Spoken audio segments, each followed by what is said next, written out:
కేసీఆర్ గారి పేరుంటే రాకపోదురా?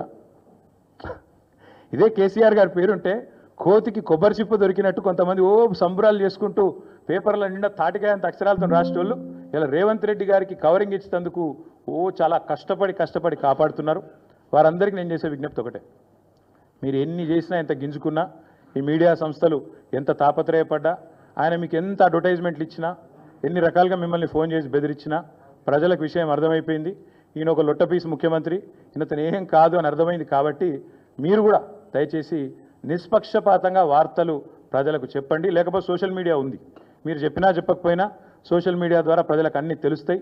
తెలియదు మేము పిల్లి కదా కళ్ళు మూసుకొని పాలు తాగితే తెలియదు అనుకుంటుంది అన్నట్టు, మేము రాయకపోతే వార్తనే కాదు, మేము రాయకపోతే మేము నొక్కేస్తే ఎవరైనా కూడా వాస్తవాలు చెప్తున్నాం. మీకు అబద్ధం అనిపిస్తే నేనేం చేయాలి? కానీ చాలామంది రాస్తలేరు, మరి ఏం చేయాలి? మరి మా బాధ మేము చెప్పుకోవాలి కదా, ప్రజలకన్నా చెప్పుకోవాలి కదా. కాబట్టి మీరు అట్లా అనుకొని మీ భ్రమల్లో ఉన్నంత మాత్రాన మీరు చేయగలిగేది ఏం లేదని కూడా చెప్తూ సహకరించే మిత్రులకు థ్యాంక్ యూ.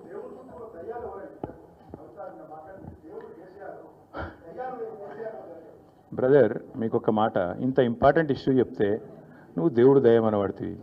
ఇప్పుడు ప్రస్తుతం మాకు తెలంగాణకు పట్టిన దయ్యం మాత్రం రేవంత్ రెడ్డి. ఆ రేవంత్ రెడ్డి అనే దయ్యాన్ని ఎట్లా వదిలించాలా అనేది మా తాపత్రయం.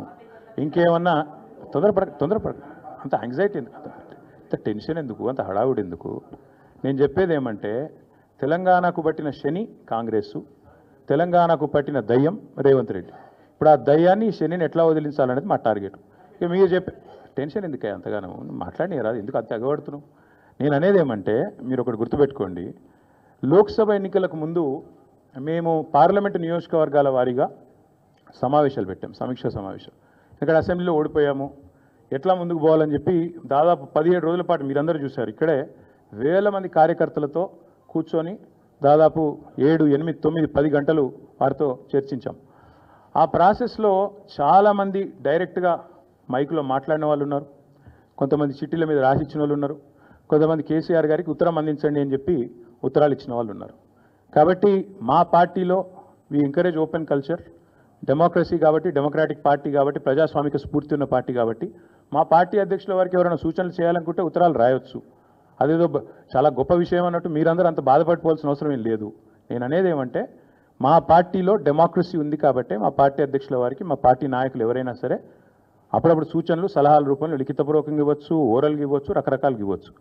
అట్లాగే నేను ఒక మాట మాత్రం చెప్తాను, మనం ఎవరైనా సరే పార్టీలో ఏ హోదాలో ఉన్నా కొన్ని విషయాలు అంతర్గతంగా మాట్లాడాల్సిన విషయాలు అంతర్గతంగా మాట్లాడితేనే బాగుంటుంది. పార్టీ ఫోరమ్స్ ఉన్నాయి, అధ్యక్షుల వారితో కలిసే అవకాశం ఉంది, లేదా ఆఫీస్ బేరర్స్ ఉన్నారు, కలిసి చెప్పుకునే అవకాశం ఉంది. కాబట్టి అంతర్గతంగానే కొన్ని విషయాలు మాట్లాడితే బాగుంటుంది. అది అందరికీ వర్తిస్తుంది, వీళ్ళకి వాళ్ళకని కాదు, అందరికీ వర్తిస్తుంది.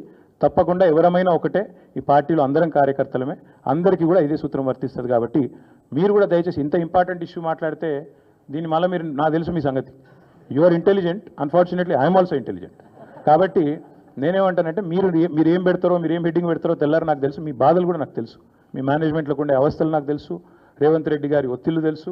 కాబట్టి నేను ఎక్కువ చెప్పను, ఒకటి మాత్రం చెప్తాను, మా పార్టీలో డెమోక్రసీ ఉంది, మా పార్టీలో సలహాలు సూచనలు ఎవరైనా ఇవ్వచ్చు, ఎట్లా అయినా ఇవ్వచ్చు. గతంలో పార్లమెంట్ సమావేశాల సందర్భంగా లేఖలు వచ్చినాయి, సూచనలు వచ్చాయి, అట్లా వచ్చినప్పుడు వాటిని ప్రజాస్వామికంగా స్వీకరిస్తాం.